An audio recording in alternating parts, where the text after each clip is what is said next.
Smart men attract women by refusing these four things. You've been told to chase, to prove yourself, told that if you just try harder, love will work. But smart men, they know something most never learn. They don't beg. They don't adjust themselves to fit into a story they didn't write. Because what you tolerate becomes your identity. And when you stop tolerating disrespect, you stop living small. Comment, no more begging if you're ready to change your life. Number 1, stop needing her time. You wake up thinking about her. You check your phone before brushing your teeth, before even drinking water, looking for her name, waiting for a sign that you're still on her mind. She hasn't replied to your message from last night, and your chest tightens. You think maybe you said too much, maybe you showed too much care, maybe you scared her off by being honest. But deep down you know you did nothing wrong, you just cared more than she did. You replay the chat again, wondering where the tone shifted, where her excitement dropped, where her emojis turned cold. You tell yourself it's fine, she's just busy. But you know that when a woman wants to talk to you, she will make the time, no matter what. And yet, you still wait. You keep your phone next to you, the brightness high, volume on loud, pretending you're not hoping every ping is her, pretending you're not hurt every time it's not. You feel sick, not just from missing her, but from knowing you've made her the center of a life you were supposed to be building for yourself. You cancel plans, you delay your gym session, you ignore your work just to keep yourself emotionally available in case she suddenly decides you're worth replying to.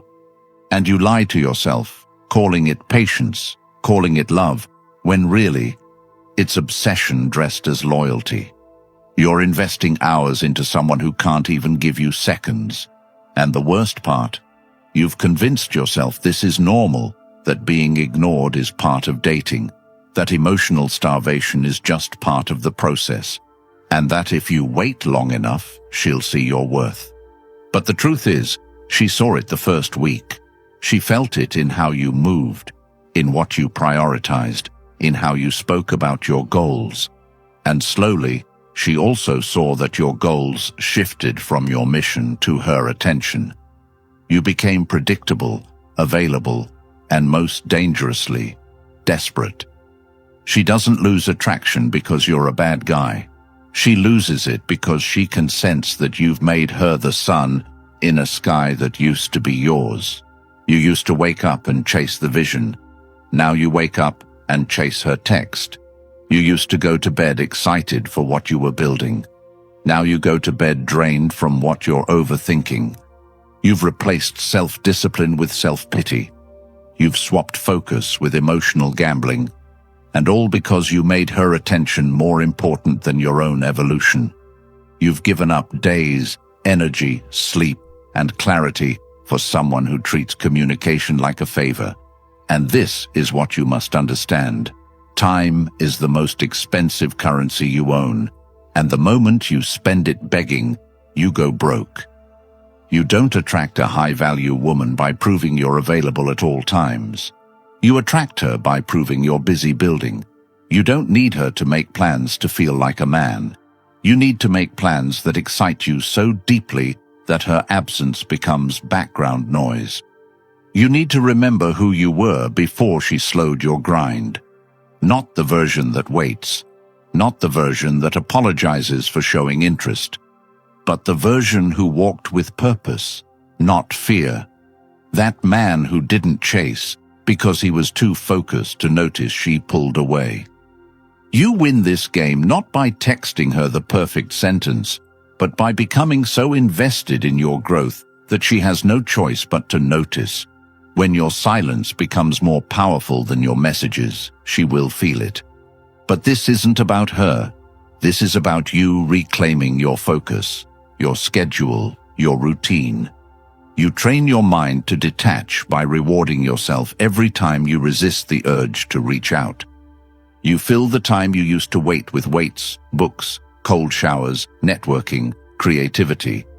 You build until your day is so full that her reply, when it comes, feels like a bonus, not a rescue. You practice detachment not by denying your emotions, but by not letting them dictate your actions. She pulls away, and instead of begging, you journal. She takes hours to reply, and instead of spiraling, you push through your to-do list. You remind yourself that attraction is never won through desperation. It's earned through discipline. You lose her attention by needing it. You gain her respect by not depending on it. The more you chase, the more you convince her you don't have anything better to do. The more you sit in that pain, the more you reinforce to your brain that she is the reward. But she's not. Your vision is, your peace is, your time is, and the man who protects those things becomes rare. And the rare are always pursued. So stop checking your phone, stop watching her story, stop hoping she'll circle back. Make your life so compelling that she has no choice but to wonder why she hasn't heard from you. And if she never reaches out, let her fade. Because the man you're becoming doesn't. Lose sleep over the indecision of someone who can't see what he brings. The man you're becoming builds. And that's how smart men attract women, by refusing to need their time. And that's how smart men attract women, by refusing to need their time. And if you're ready to take this even deeper, to understand what it truly means to live with unshakable focus, strength, and emotional clarity, then the Stoic relationship blueprint is for you. This isn't just a book, it's a transformation guide built for men who are done chasing, done overthinking, done feeling lost in their own relationships and lives. It's packed with timeless Stoic principles you can apply immediately to build peace, purpose, and powerful detachment. And now the audiobook version is available, so you don't even have to stop your life to change it. You can listen while you walk, train, drive, while you live. Let these words guide you, shape you, sharpen you. Once you own it, it's yours forever. No subscriptions, just pure permanent access to the mindset that will finally set you free.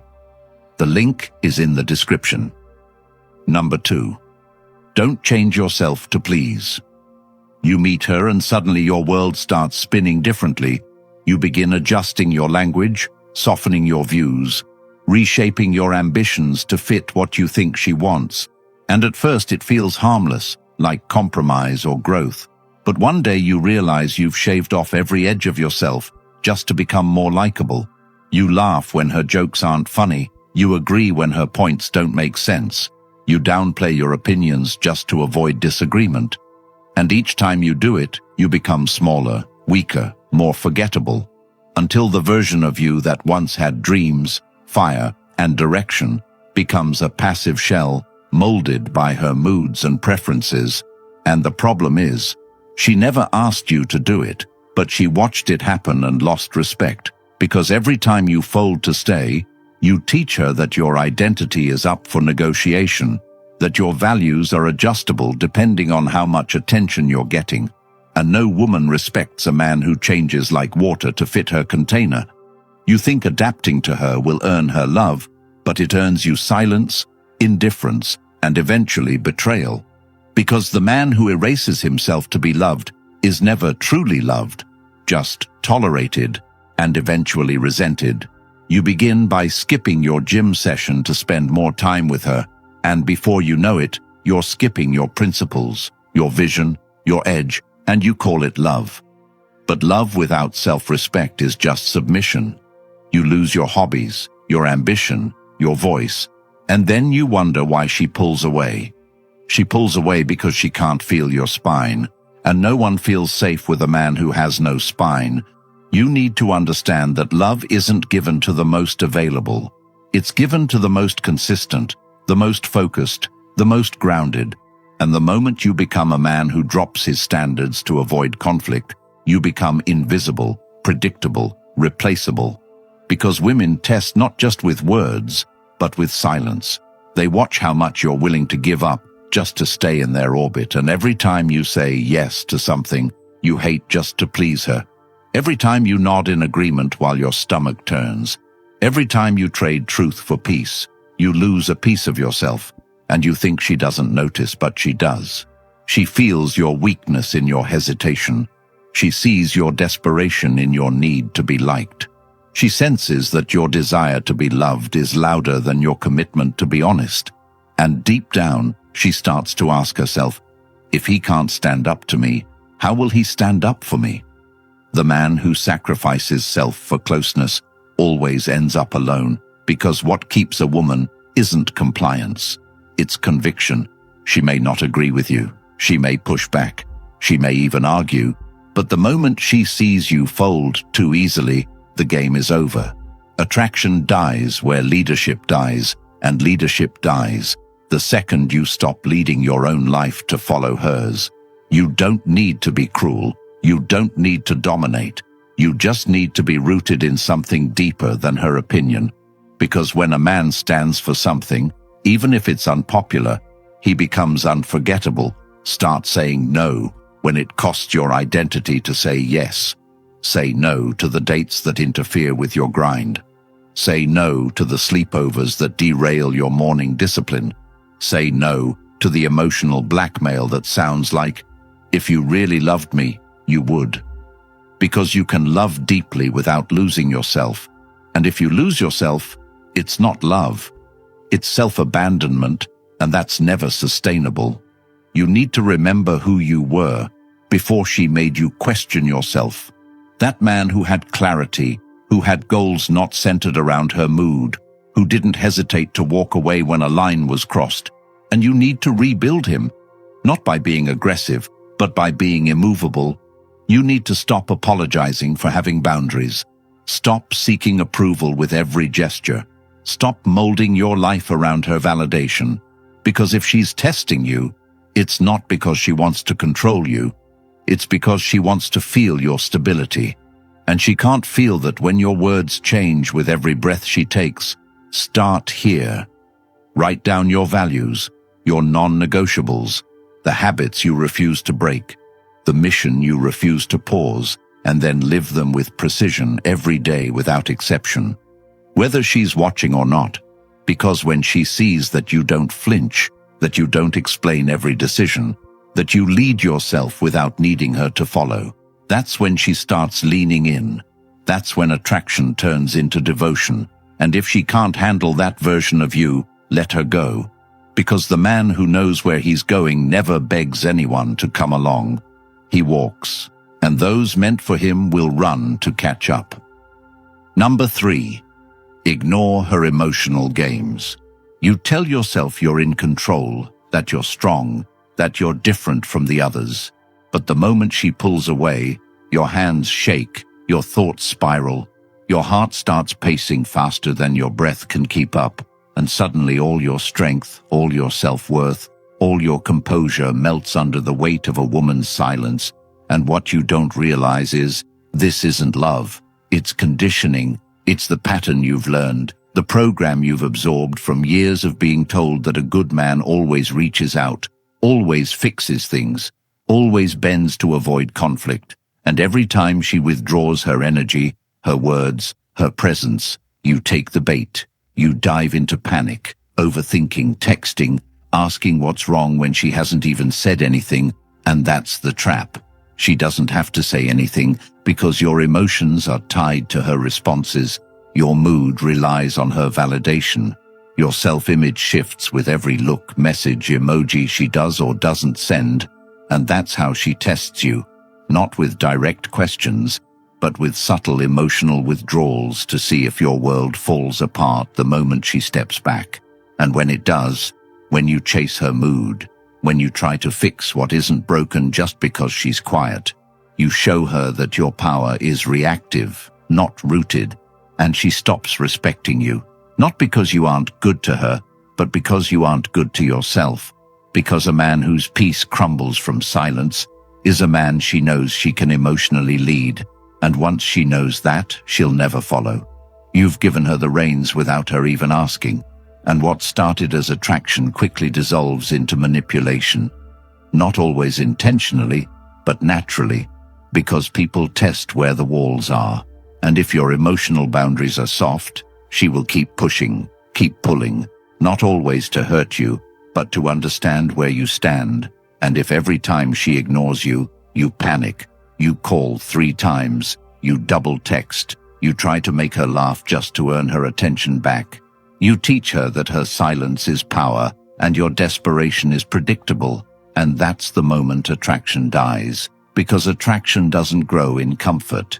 It grows in the presence of strength, of independence, of a man who stays rooted when things get quiet, who doesn't chase every time the temperature drops, who doesn't base his confidence on her mood swings. If she's distant, let her be distant. If she's moody, let her have her mood. Your job isn't to fix her emotional roller coaster. Your job is to stay focused on your own track. Your job is to build, to create, to move forward. Because the moment you stop progressing just to understand what's going on in her mind, you lose yourself, you lose momentum, you start orbiting around a woman who may not even know what she wants, and now your purpose is on pause while you try to win a game that's not even yours to play, and you think you're being a good man, attentive, caring, emotionally available, but you're not. You're being pulled into a maze of reactions, and the deeper you go, the less of yourself you'll recognize. So what do you do instead? You stay present, not reactive. You let her moods pass like clouds while you continue building, training, focusing. You don't cold shoulder her, but you don't overinvest either. If she reaches out, you respond from strength, not from fear. You're kind, but not needy. You're honest, but not apologetic. You don't explain yourself just to make her feel better. You don't shift your boundaries just to avoid her withdrawal. Because once you start playing emotional catch-up, you'll always be a step behind. And that's not where leaders operate from. A man who leads emotionally doesn't flinch when she pulls away, doesn't explain himself to silence, doesn't chase when she acts passive-aggressive. He observes, he evaluates, and he decides whether or not her behavior aligns with the peace he's building. And if it doesn't, he walks, not loudly, not dramatically, but decisively, because emotional manipulation only works on the emotionally dependent. And the more you build your independence, the more her mind games bounce off you instead of breaking you. Start by sitting with the discomfort, by not replying to her breadcrumb messages, by not watching her stories just to feel close, by not decoding her every word for hidden meanings. Start by living as if her approval is a bonus, not a necessity, because when you stop reacting to her emotional tests, she sees a man who cannot be moved by mind games. And that's the man she remembers. That's the man she respects. That's the man who shifts the dynamic from chasing her to leading the interaction. And if she's not willing to meet you at that level, she's not ready for you, and that's not your loss. It's hers, because the man who holds his emotional ground isn't just rare, he's unforgettable. Number 4, walk away. If it's one-sided, you're the one planning everything, reaching out first, fixing the problems, making the apologies, creating the memories, investing your time, your money, your presence, and she's just receiving, judging, complaining, pulling away whenever it suits her mood, and coming back whenever she feels lonely. And the truth you don't want to admit is this: you're in a one-sided relationship, not because she doesn't love people, but because she doesn't love you, not the way you need to be loved, not the way that makes you feel chosen, secure, respected. You keep telling yourself it'll get better, that she just needs time, space, understanding. But deep down, you know, you're carrying the weight of 2 people while she walks freely. You excuse her distance as trauma, her disrespect as stress, her indifference as personality. But it's none of those things. It's just a lack of interest, masked with occasional breadcrumbs to keep you stuck. And you stay because you're afraid to lose the version of her that barely existed. You fell in love with her potential, not her reality. And now you're living in emotional debt, paying interest on attention, begging for intimacy, starving for validation in a connection that feeds only her. And every time you bring it up, she flips it on you, calls you needy, sensitive, controlling, when all you're asking for is effort, reciprocity, presence. But you don't get it because the moment you start demanding balance, she starts pulling back, and you respond by giving more, doing more, proving yourself even harder, hoping that if you just become the perfect man, she'll finally give you what you need. But it never comes, because she never had it for you, and the more you give, the less she feels she has to, and you become resentful, burnt out, confused, thinking love means losing yourself. That commitment means endurance, but real love doesn't feel like effort. It feels like peace, and when you have to constantly fight to matter, you're not loved, you're used, and she'll keep using you as long as you don't draw the line, as long as you're willing to shrink to stay. She'll keep taking, and you'll keep fading, until one day she finds someone new, and you're left broken, empty, wondering why being good wasn't enough. But the truth is, being good to the wrong person never saves anything. It just delays your healing. And if you had walked away the first time she made you feel like an option, you wouldn't be here now, trapped in a cycle of silence, confusion, and desperation. You need to understand that your silence is your consent, your tolerance is permission, and your fear of walking away is the chain that keeps you enslaved to someone who benefits from your pain. You think walking away means giving up, but staying is the real surrender, because every time you stay after being disrespected, you train yourself to believe that you deserve less, and the longer you stay, the harder it is to leave, not because of love, but because of habit. You're not addicted to her. You're addicted to the hope that one day she'll treat you the way you treat her.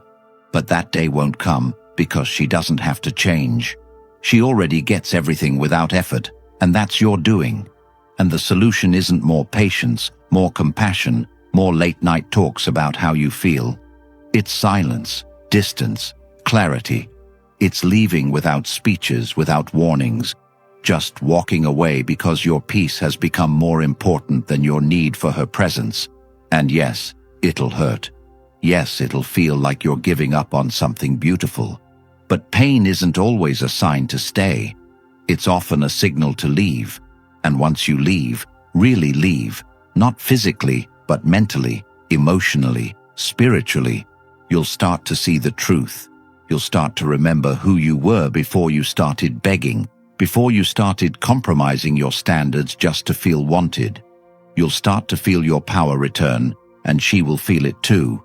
And maybe she'll reach out, maybe she'll come back, but by then, it won't matter, because you'll have learned the most important lesson of your life, that you don't chase what disrespects you, that you don't stay where love is one-sided, that your value isn't proven through endurance, it's proven through standards, and the man who walks away from what drains him is the man who finally steps into the life that was waiting for him beyond her. Most men will waste years begging for attention, shrinking themselves for approval, and breaking in silence, because no one ever handed them the truth. Society profits off your weakness. It doesn't want you grounded, focused, untouchable. That's why the Stoic Relationship Blueprint isn't just a book. It's your weapon, a vault of timeless Stoic principles to reclaim your power, rebuild your peace, and never chase again. And now it's available in audiobook, so you can rewire your mindset while walking, lifting, moving, living. You'll never unsee what you'll learn inside. The link's in the description. Comment, "I choose peace," if you're ready. Like this video, subscribe, and help another man escape years of regret before it's too late.